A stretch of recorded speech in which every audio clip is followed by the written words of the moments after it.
I'm NIMA RAJAN, and this is Forum Daily Week in Review.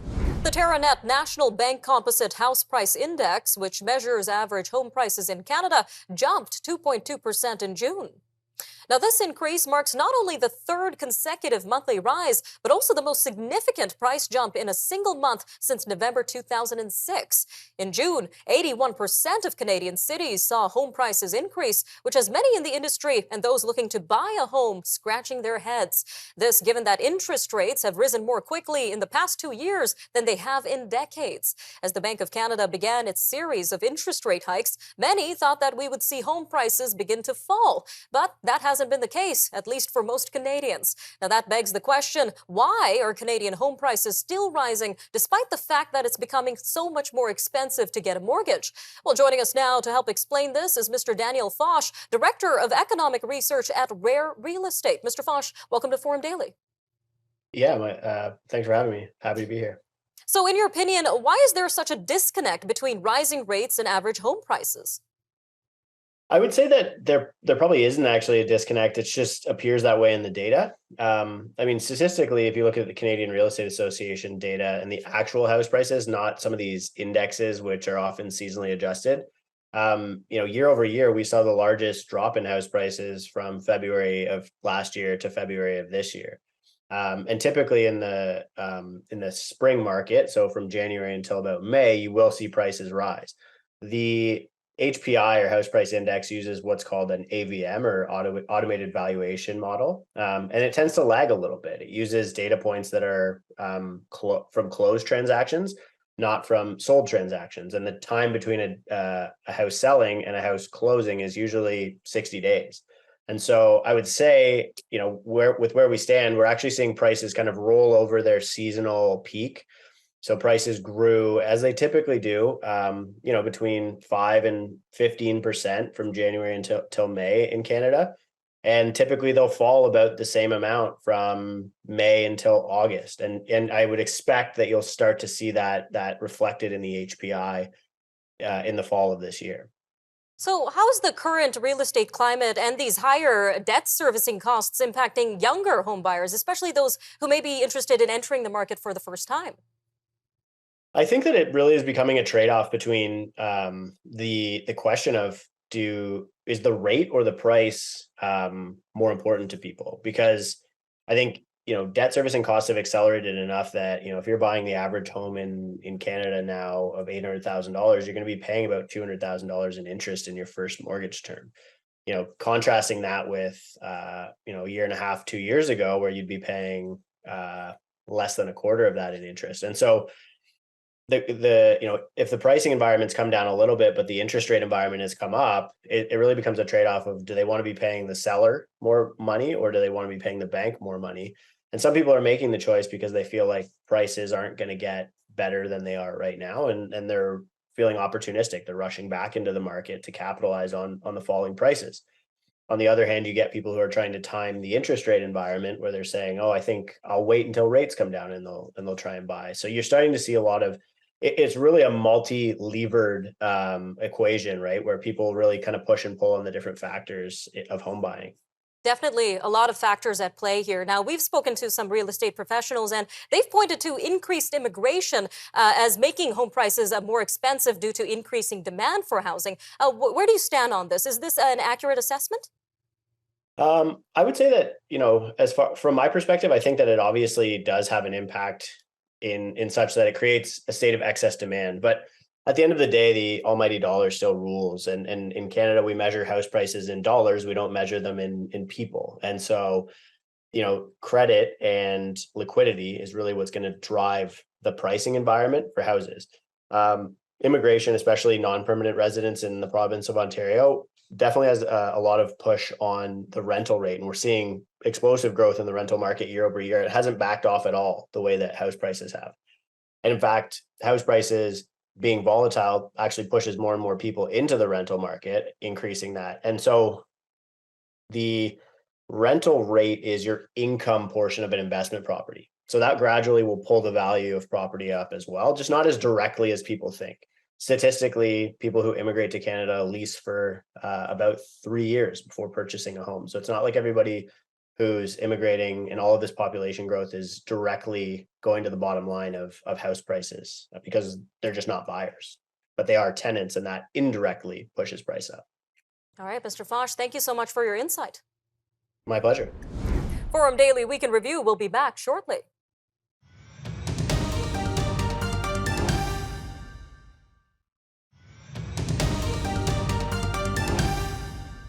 This weekend, hundreds of protesters attempted to storm Baghdad's heavily fortified Green Zone, which houses foreign embassies and the seat of Iraq's government. The move comes following reports of the burning of a Quran by an ultra-nationalist group in front of the Iraqi embassy in Copenhagen. The protesters were pushed back by security forces who blocked the bridge leading to the Green Zone. Now, this prevented them from reaching the Danish embassy early Saturday. The attempted storming comes just a few days after protesters, angered by the planned burning of the Islamic holy book in Sweden, stormed the Swedish embassy in Baghdad. For many, the events that have transpired here feel similar to the outrage that was sparked in what was known as the Danish cartoon controversy. Now, this was where the publications of depictions of the Prophet Muhammad caused violence around the world in 2006. Well, joining us now to discuss the balance between toleration and the right to free speech is journalist Flemming Rose. He was the culture editor of the Danish newspaper at the center of the cartoon controversy that took place 17 years ago. Mr. Rose, thanks again for joining us today on Forum Daily. It's a pleasure. Thanks for having me. Now, some people are warning that the response to the original Quran protest in Sweden and the burning of the Quran in Denmark could violently erupt the same way as the cartoon crisis that you were involved in. So do you share that view, and how do these two situations compare to each other from your personal perspective? Well, I think it depends, but I also think it's important to bear in mind that back then, 18 years ago, all the violence transpired in countries that do not respect the right to freedom of expression. In fact, back then, there was no violence in Denmark and other Western European countries, while all the violence transpired in countries where the state do not respect the right to freedom of expression or the right to publish the kind of cartoons we published back then. But I think the key factor here is the domestic political situation in these countries. Back then, we now know that the main driver, in fact, was at the domestic political situation in Egypt, where you had an election coming up, the Palestinian territories, where you also had an election coming up, Nigeria, where you for many years had a conflict between Christians and Muslims, and this issue somehow became part of that conflict. So I think it very much depends on what is going on inside in these countries. And also today we don't have Western military forces in the Muslim world as we did back in 2005, 2006. Some very interesting points there, sir. Now, another thing to consider would be the burning of a holy book of a particular religion is quite the statement to make, right? And described by many as an act of religious hatred. So do you think the burning of the Quran or the desecration of this holy book is maybe a step too far when it comes to exercising freedom of speech? Well, I mean, personally, I don't praise these kind of actions, and I would not do it myself. And it triggers very different associations in my part of the world, burning of the book and publishing cartoons. It's very different associations, but I think it has to, we have to look at the context.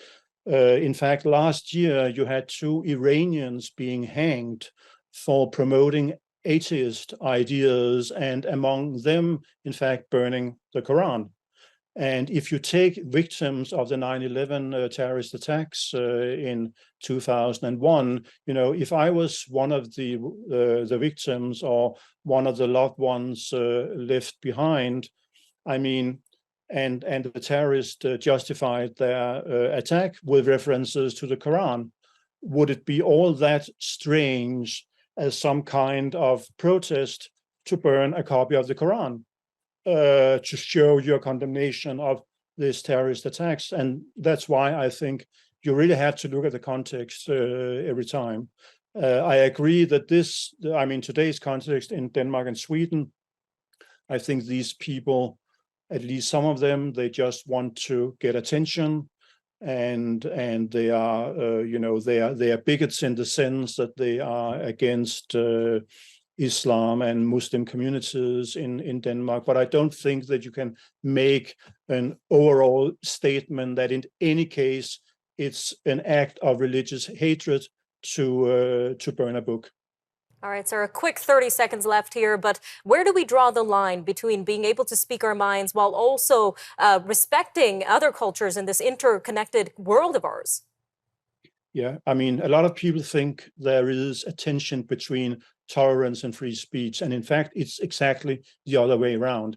Tolerance means the ability to live with things that you hate. All right, Mr. Rose, thanks again for joining us and sharing your perspective and your opinions on this issue. Thank you. My pleasure.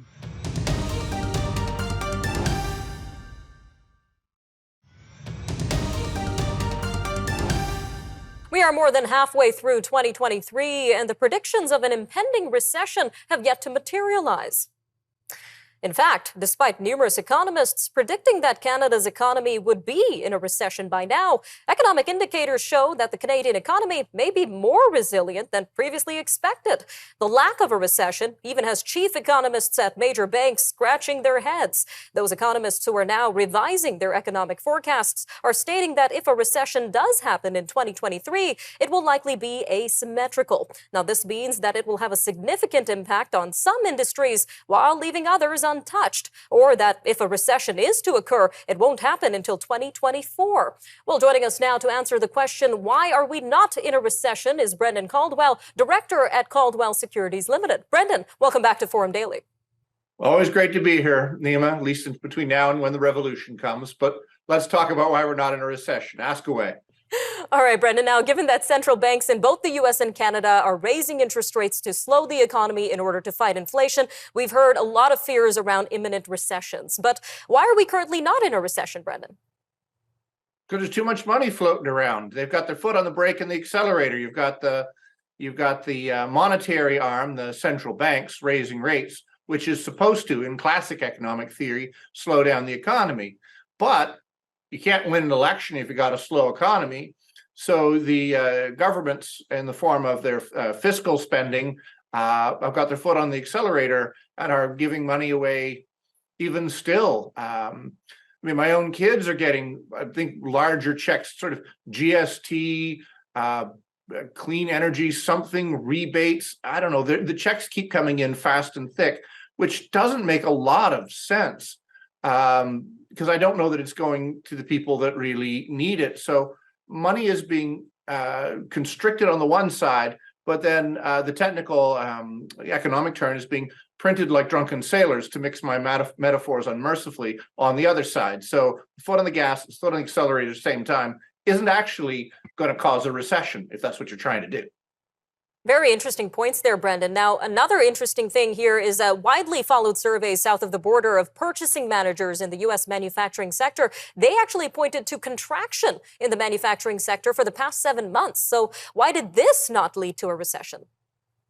Well, I think that it's going to be a long time before U.S. manufacturing's in recession. There's a big move toward onshoring in the United States, where more and more is going to get made in America.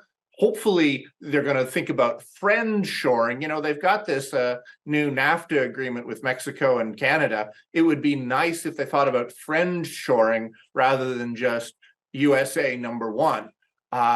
But more and more is going to get made in America, because supply chains, which have driven globalization for the last, well, my entire life, are now becoming shortened and constricted, as it's harder to get goods out of China and really hard to get goods out of Eastern Europe. So it's going to mean that more things are going to have to get made in America, or at least in American-friendly jurisdictions or American-proximate jurisdictions. And so I don't think there's going to be a manufacturing recession in America anytime particularly soon.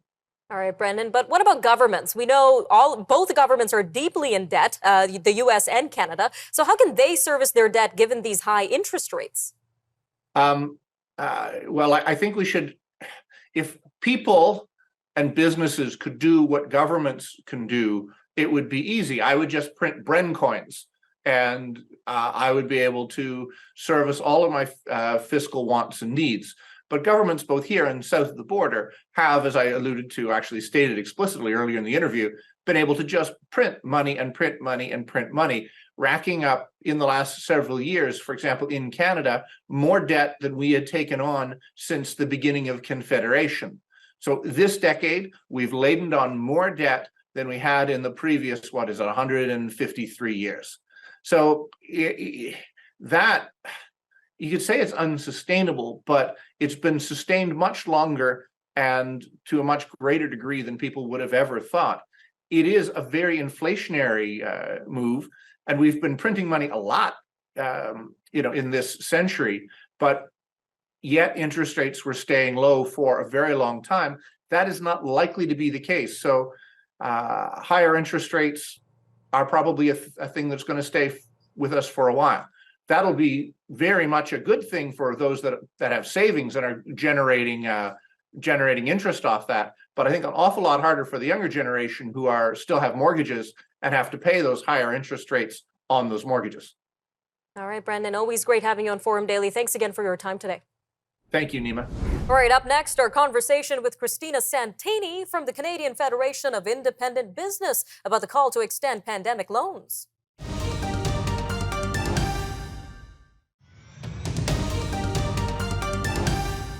Businesses across Canada are calling on the federal government to extend the payback deadline for the Canada Emergency Business Account Program. The Canadian Chamber of Commerce and a coalition of industry associations have joined in on calls for an extension to repay pandemic loans. A letter by business groups urges Finance Minister Chrystia Freeland to push back the repayment deadline by 2 years to the end of 2025, or at least change the terms and extend the deadline by 1 year and still allow businesses to have debt forgiveness for up to 1/3 of their loans. Approximately $49 billion went out to about 900,000 businesses through the program, and only 21% of the businesses had fully repaid their loans as of May 31st. Well, joining us now to discuss how pandemic loan repayment could impact Canada's small businesses is Ms. Christina Santini, Director of National Affairs with the Canadian Federation of Independent Business. Ma'am, welcome to Forum Daily. Thank you for having me today. So to start off this interview, ma'am, let's briefly highlight the types of businesses that received pandemic loans. We know a lot of businesses that were closed down, like restaurants, sought out loans, but what other kinds of businesses relied on these payments? Businesses across all sectors took out the loans, but those in hospitality, such as restaurants and hotels, in retail, such as your local bookstore, as well as those in personal services, including, let's say, your barber, your dry cleaners, reflexologists, personal trainers, and then some, were amongst those that took on the most debt based on our numbers, as well as those most likely to have not seen their revenues come back to where they were pre-pandemic. So they are the hardest hit. And on that note, according to business groups, around 50% of loan holder companies are still making below normal revenues, ma'am. So what are some of the key factors impacting the ability of businesses to make a dent in this debt that they've accumulated through these loans? Customers are feeling the pinch as a result of inflation just as much as business owners are. So not only is inflation affecting our individual ability to spend, but it's also driving up costs for businesses. Taxes, transportation, energy, insurance costs, they've all increased. And so small businesses are having that eat up away from their profits, but it also means that the people aren't spending as much, so revenues aren't coming in. Add to that the fact that, there's been supply chain disruptions with the recent strike in BC, and there's also a huge pressure mounting with regards to labor shortages, which is affecting their ability to maintain their current operation or even grow. It's just a bad recipe with regards to generating more revenue or being able to pivot to be in a better position to pay off those loans. A bad recipe indeed. Now, your organization has said that 1/5 of small businesses are at risk of closure without this deadline extension. So how's that number calculated? Can you tell us a little bit more about that? Absolutely. So 89% of small business owners use the CEBA loan, and 43%, based on our numbers as of March 2023, were not confident that they would meet the December 31st repayment deadline. Of them, 50% strongly agreed with the statement that if they lost access to the forgivable portion, which is the huge carrot associated with the CEBA loans, and that is that 20% of the loan can be forgiven if it's repaid by the end of this year. If they lost access to that, they question whether they could remain in business. Once we add all those numbers up, or I should say multiply those numbers, so take 50% of the 43% and 43% of the 89%, we end up with about 19% of all businesses at risk of closure if changes are made to the current CEBA program. So that's why we are strongly encouraging the federal government to extend the CEBA deadline while providing businesses access to that forgivable portion. All right, Ms. Santini, bringing this back to our viewers, does this deadline in question have an impact on the prices that consumers would have to pay? Many factors can affect a small business's pricing strategy, but ultimately they can only charge a customer so far before the customer reacts negatively, and they are sensitive to that. So if they charge too much, it affects their viability. If they charge too little, they can't cover their costs, including these debt payments that are coming up, and that affects their viability. They're not in a good situation. Definitely, ma'am. Now, this letter, it's requesting two options for extension, extending the deadline by 2 years or extending by 1 year, but with debt forgiveness for 1/3 of businesses' debt. So what would be the ideal situation for Canadian businesses in terms of paying off these loans? Just a quick 30 seconds left here. 42% would want to see the extension deferred by 2 years and 30% at least one. Ultimately, 2 years is the better outcome. All right, Ms. Santini, thank you again for your time today. Thank you. All right, I'm NIMA RAJAN, and that'll do it for Forum Daily Week in Review. Remember, for more news on demand, you can always visit our website, thenewsforum.ca, and make sure to follow us on our social media for updates. Thanks again. Take care, Canada.